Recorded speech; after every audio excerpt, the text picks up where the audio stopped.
Shalom. Kalau kita membaca firman Tuhan, salah satu yang Tuhan Yesus ajarkan di kitab Injil adalah perumpamaan tentang seorang penabur. Dan di situ seorang penabur, dia menaburkan benih, dan ada 4 kemungkinan ketika benih itu ditabur. Dan nanti kita akan lihat ya hubungannya.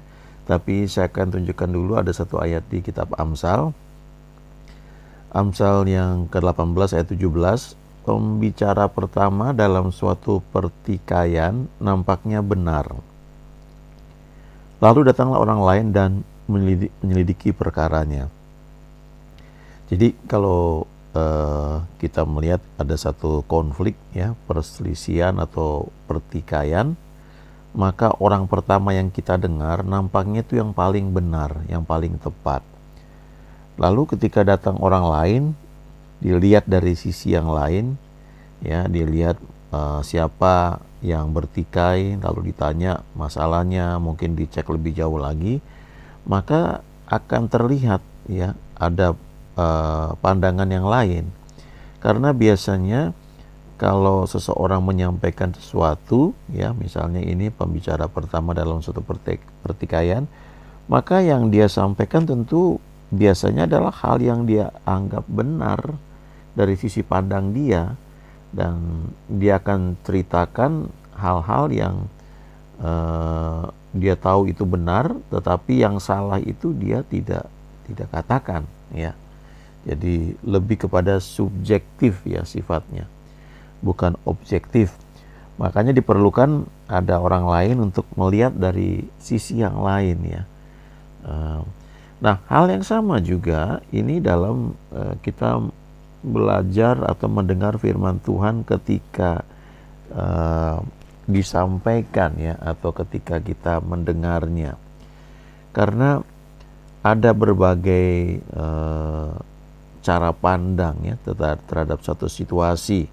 Kalau kita ingat bagaimana orang Israel mau masuk tanah perjanjian, ada 12 pengintai yang dikirim untuk mengintai tanah tersebut.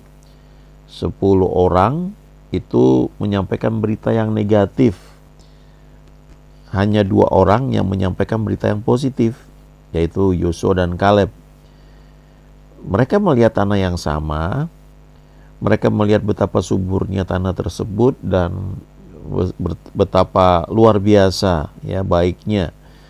Tetapi mereka juga melihat orang-orang yang tinggal di sana, yaitu orang-orang yang badannya gede ya.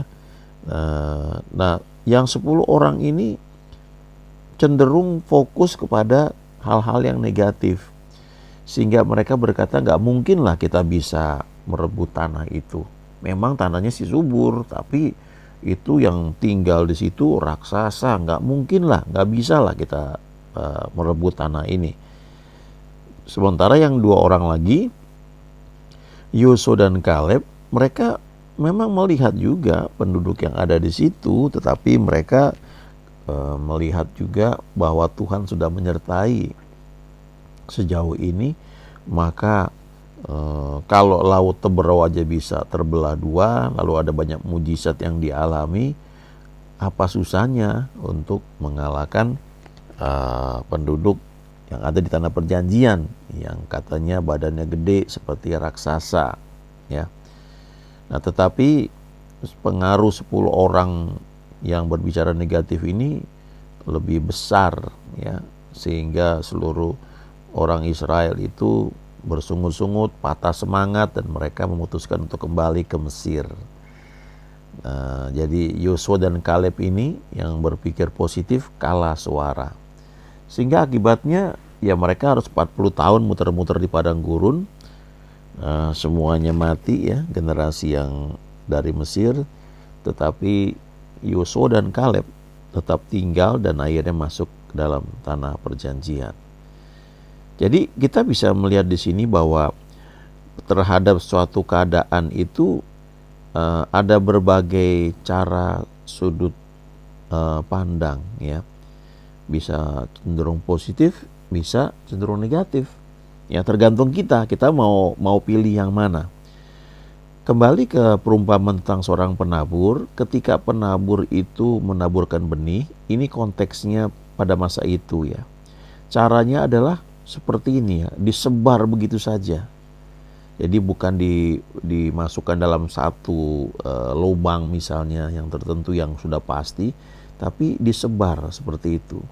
Itu sebabnya ada 4 kemungkinan. Sebagian itu mungkin jatuh di pinggir jalan, bukan di tanah tempat benih itu bisa tumbuh. Sebagian juga jatuh di tanah tapi tanahnya berbatu-batu. Kemudian sebagian lagi bisa jatuh di tanah tapi ada semak duri, ya. Dan kemungkinan keempat adalah jatuhnya di tanah yang subur, ya, tanah yang baik. Jadi kalau kita mendengar firman Tuhan disampaikan, maka tanggapan terhadap firman Tuhan tersebut bisa seperti ini, ya, seperti 4 jenis tanah atau 4 kemungkinan benih itu jatuh di mana. Ketika Tuhan Yesus menjelaskan perumpamaan ini, dia berkata bahwa penabur itu menabur benih, ya, menabur benih firman. Bahasa aslinya itu logos, ya, jadi firman disampaikan. Lalu ada 4 kemungkinan. Jadi ada dalam misalnya satu kebaktian, ya, di gereja ketika firman disampaikan, bisa terjadi 4 kemungkinan atau 4 jenis orang. Dan 4 jenis orang ini, ya, yang satu seperti benih yang jatuh di pinggir jalan, yang satu lagi seperti benih yang jatuh di tanah yang keras, ada juga yang seperti di tengah semak duri, atau yang seperti di tanah yang baik. Nah, 4 orang ini kalau diskusikan dengan apa yang mereka dengar sebelumnya, itu bisa pendapatnya bisa berbeda, ya. Jadi sebagian jatuh di pinggir jalan itu ya nggak sempat tumbuh karena udah ada burung yang lewat langsung dimakan. Sebagian jatuh di tanah yang berbatu-batu, ya sukacita, amin, haleluya, habis itu nggak berakar, ya. Terus akhirnya datang penindasan, aniaya terhadap firman itu, maka nggak berbuah, ya, langsung mati itu benihnya. Sebagian jatuh di tengah semak duri, ya antusias dengar, tetapi bersama dengan itu juga ada berbagai macam, ya, tipu daya kekayaan, kekhawatiran menghimpit firman itu sehingga tidak berbuah. Nah, sementara ada yang jatuh di tanah yang baik. Ini dikatakan orang yang mendengar firman itu menyimpannya dalam hati yang baik dan mengeluarkan buah dalam ketekunan. Jadi ketika firman diberitakan, itu bisa setelah itu bisa menyebabkan reaksi yang berbeda dari orang-orang yang mendengarnya. Dan kalau kita ingin mendapatkan hasil dari apa yang kita dengar, kita ingin firman itu berbuah seperti yang Tuhan janjikan, maka kita harus hati-hati, ya, ketika kita berdiskusi dengan orang-orang lain yang mungkin sama-sama mendengar firman di tempat yang sama, tetapi tanggapannya berbeda. Karena yang satu mungkin setengah ngantuk, jadi firman itu seperti benih yang jatuh di pinggir jalan, nggak sempat masuk lebih jauh lagi, udah hilang, ya, udah lupa apa yang sudah didengar sebelumnya. Jadi bisa aja kemudian ketika keluar berdiskusi dengan yang lain, ya bertikai, ya, makanya dikatakan di Amsal tadi, ya, pembicara pertama dalam satu pertikaian nampaknya benar, lalu datang orang lain untuk selidiki perkaranya, ya. Jadi bisa berbeda, dan kalau kita nggak hati-hati, maka benih firman yang sudah kita tangkap itu akhirnya mati, ya, atau terhimpit dengan segala macam serangan-serangan tentang kekhawatiran, ya, dan sebagainya. Kan kalau dia jatuh di tanah yang baik, dia menghasilkan buah 100 ganda, ya, berkali-kali lipat. Ini perumpamaan ini ada di Matius, ya, ada di Markus, juga ada di Lukas, dan masing-masing ini punya penekanan yang berbeda, ya. Ini gambarannya ya, kalau jatuh di pinggir jalan ada burung-burung datang ya, langsung dimakan dan habis. Ini kalau dengar firman mungkin ngantuk-ngantuk, lalu nggak dapat apa-apa ya. Cuma istilahnya ya senang aja bersekutu dengan teman-teman, tapi tidak mendapatkan satu firman yang bisa menghasilkan buah seperti yang Tuhan janjikan. Nah, lalu ada yang jatuh di atas batu-batu ya, sukacita tapi cuma tahan sebentar saja karena nggak berakar. Jadi setelah kita dengar firman di gereja, memang ada bagian yang harus kita lakukan kalau kita ingin firman itu bertumbuh. Ya, sama seperti kalau kita dengar saat ini firman diberitakan, tidak sekedar kita dengar udah, lalu kita harus renungkan, mungkin di perjalanan menuju kantor, sambil kita ingat ya, Roh Kudus pasti ngajarin ya, nggak mungkin nggak kalau kita sediakan hati kita untuk terbuka. Sementara kita mungkin naik angkutan kota ya, kita naik busway, kita naik KRL atau MRT ya, atau mungkin kita drive sendiri atau pakai sopir, kita bisa sambil merenungkan beberapa firman yang pernah kita dengar. Karena kalau nggak hati-hati, ya firman itu juga bisa seperti jatuh di tengah semak yang berduri, ya, bersama dengan apa yang kita harapkan, ya, ada kesembuhan, ada pemulihan, ada berkat, tetapi bersama dengan itu juga ada kekhawatiran yang menghimpit ya, khawatir atau kekayaan atau kenikmatan. Ya, bisa juga karena hal-hal yang lain yang kita inginkan ya. Dan itu menghambat ya untuk firman itu bisa berbuah ya. Coba kita lihat dulu ya, ketika benih ini jatuh di atas batu-batu ya. Dikatakan di sini, ini kalau kita lihat dari kitab Markus ya, pasal 4 ayat 17. Dikatakan orang benih yang jatuh di tanah yang berbatu-batu ini, itu adalah orang yang mendengar firman itu, mereka bersukacita, tetapi mereka tidak berakar dan tahan sebentar saja. Perhatikan kalimat berikutnya ini ya. Apabila kemudian datang penindasan atau penganiayaan karena firman itu, mereka segera murtad. Nah, murtad itu maksudnya artinya sudah tidak percaya akan firman yang diberitakan itu ya. Misalnya diberitakan firman mengenai kesembuhan ya, kesembuhan ilahi, bahwa Tuhan mau kita sehat. Lalu karena kita tidak merenungkan lebih jauh lagi, awalnya kita yes, amin gitu. Tapi bersamaan dengan firman itu, selanjutnya itu ada penindasan atau ada aniaya.